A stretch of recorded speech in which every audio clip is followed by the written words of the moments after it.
नमस्कार। ज्योतिष में ना कुछ कॉम्बिनेशंस बहुत ही पावरफुल होते हैं। ऐसे कॉम्बिनेशंस जो जीवन का पूरा रुख बदल सकते हैं। वो आपको आसमान की बुलंदियों तक भी ले जा सकते हैं और साथ ही बहुत गहरी चुनौतियां भी दे सकते हैं।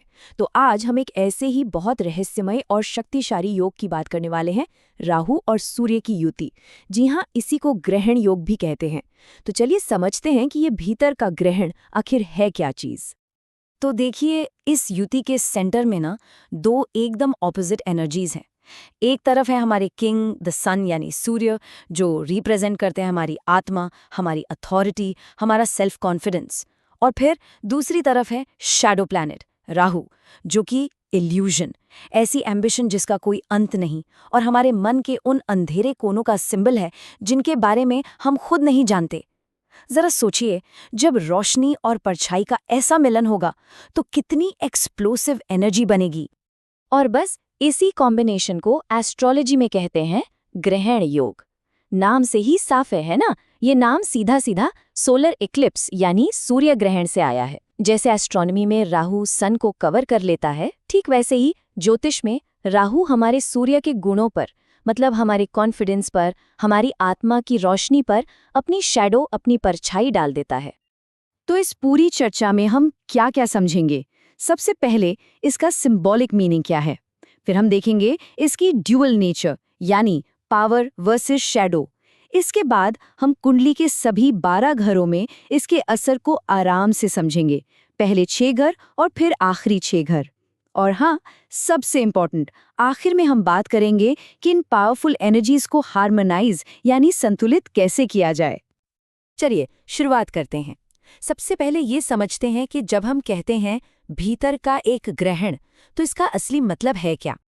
तो इसका प्रतीकात्मक अर्थ क्या निकलता है? देखिए, जब राहु सूर्य को ढकता है तो सबसे पहले इंसान का जो ईगो है, जो अहंकार है, उस पर एक धुंध सी छा जाती है। दूसरी बात, उन्हें अपनी अथॉरिटी, अपनी पावर को लेकर बार बार चैलेंजेस फेस करने पड़ सकते हैं। और तीसरा, और शायद सबसे गहरा, अपनी पहचान को लेकर, अपनी आइडेंटिटी को लेकर एक कंफ्यूजन बना रहता है। एक लगातार सवाल मन में चलता है कि मैं आखिर हूं कौन? लेकिन ठहरिए, ये तो कहानी का सिर्फ एक साइड है। हर पावरफुल एस्ट्रोलॉजिकल कॉम्बिनेशन की तरह इसके भी दो चेहरे हैं। एक चेहरा है बेइंतहा शक्ति का और दूसरा है गहरी, बहुत गहरी चुनौतियों का।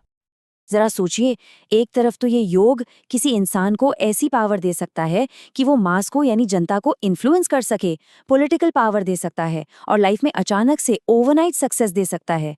लेकिन इसी सिक्के का दूसरा पहलू भी है। यही योग ईगो क्लैशेस करवाता है, पिता या अथॉरिटी फिगर्स से रिश्ते बिगाड़ता है और गवर्नमेंट से जुड़ी बड़ी बड़ी परेशानियां खड़ी कर सकता है। सच में ये एक दो-धारी तलवार है। तो सवाल ये उठता है कि रिजल्ट पॉजिटिव होगा या नेगेटिव? अब इसका जवाब डिपेंड करता है कुछ खास चीजों पर, जैसे कि ये कॉम्बिनेशन कुंडली के किस घर में यानी किस हाउस में बन रहा है, सन कितना स्ट्रांग है, और क्या जुपिटर जैसे शुभ ग्रह की दृष्टि इस पर पड़ रही है या नहीं। ये सारी चीजें मिलकर डिसाइड करती हैं कि इंसान पावर को एक्सपीरियंस करेगा या शैडो को। चलिए अब आगे बढ़ते हैं और कुंडली के एक एक घर में डाइव करते हैं, ये देखने के लिए कि ये युति कैसे अलग अलग असर दिखाती है। शुरुआत करेंगे पहले 6 घरों से। ये हमारी लाइफ का फाउंडेशन है, हमारी पर्सनैलिटी, पैसा, कम्युनिकेशन, घर, क्रिएटिविटी और हमारे स्ट्रगल्स। अगर ये कॉम्बिनेशन पहले घर यानी लग्न में हो तो इसका सीधा असर पर्सनैलिटी पर पड़ता है। ऐसे लोग ना बहुत करिश्माई हो सकते हैं, लेकिन उनके लिए उनकी खुद की आइडेंटिटी एक स्ट्रगल बन जाती है और वो अक्सर कंट्रोवर्सीज में रहते हैं। अब आते हैं दूसरे घर पर, जो है वेल्थ और स्पीच का। यहाँ ये युति इंसान को अनकन्वेंशनल तरीकों से पैसा कमाने की कैपेबिलिटी देती है, लेकिन इसके साथ साथ उनकी स्पीच थोड़ी हार्श हो सकती है और फैमिली में डिस्प्यूट्स भी हो सकते हैं। तीसरे घर में ये कॉम्बिनेशन गजब का करेज, एकदम फियरलेसनेस देता है। मीडिया, मार्केटिंग, पॉलिटिक्स, इन फील्ड्स के लिए तो ये एक जबरदस्त प्लेसमेंट है। हाँ, भाई बहनों के साथ रिश्तों में थोड़ा तनाव जरूर आ सकता है।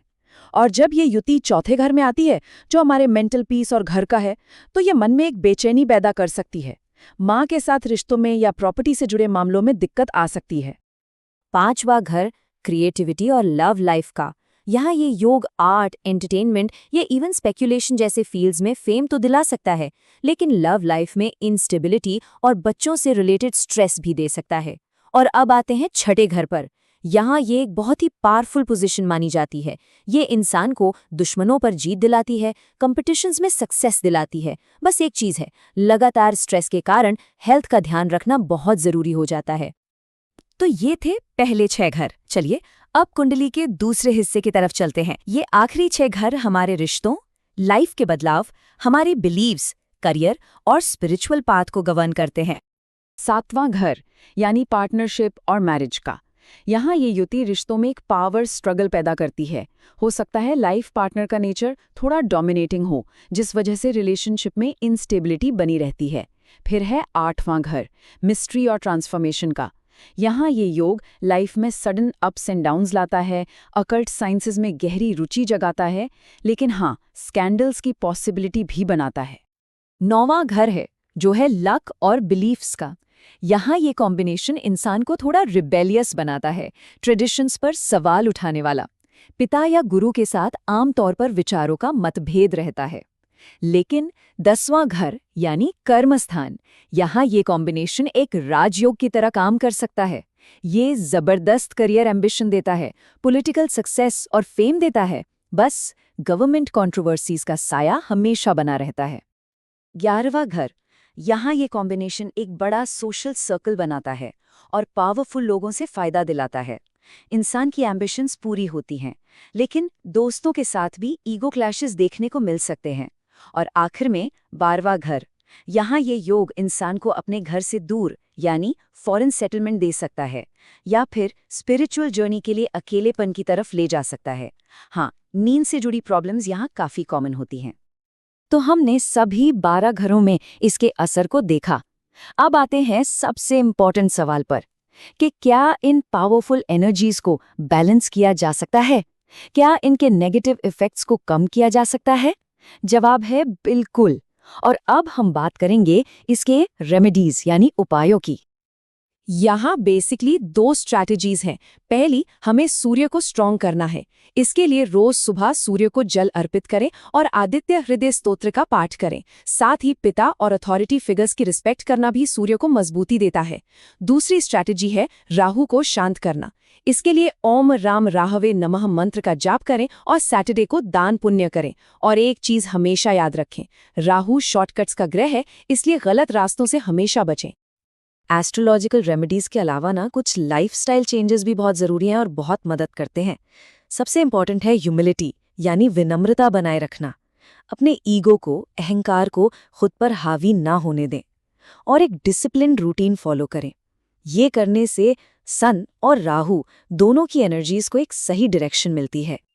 और हाँ, एक बहुत ही ज़रूरी वार्निंग, इस योग के लिए अक्सर जेमस्टोन्स पहनने की सलाह दी जाती है, लेकिन प्लीज़ याद रखिएगा, बिना किसी एक्सपर्ट ज्योतिषी से अपना पूरा चार्ट एनालाइज करवाए कोई भी जेम, कोई भी रत्न अपने आप ना पहने। ये फायदे की जगह बहुत बड़ा नुकसान कर सकता है।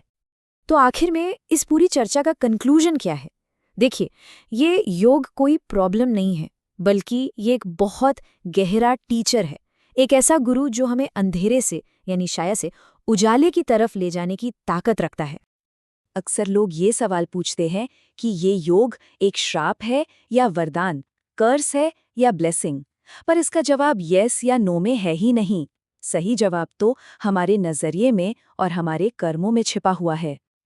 और यही इस ग्रहण योग का सबसे आखिरी और सबसे गहरा सबक है। ये हमें सिखाता है कि पावर जब बिना ह्यूमिलिटी के आती है, शक्ति जब बिना विनम्रता के आती है, तो वो खुद पर ही ग्रहण लगा देती है। इस जबरदस्त एनर्जी को संभालने की असली चाबी पावर और ह्यूमिलिटी के बीच बैलेंस बनाने में ही है। ये जो पूरी जानकारी हमने आपसे शेयर की, ये डॉक्टर गौरव भास्कर, जिन्होंने ज्योतिष में एमए किया है, उनके ज्ञान पर आधारित है। हम उम्मीद करते हैं कि इससे आपको राहु सूर्य युति को एक नई और गहरी नज़र से समझने में मदद मिली होगी। हमारे साथ जुड़ने के लिए आपका बहुत बहुत शुक्रिया।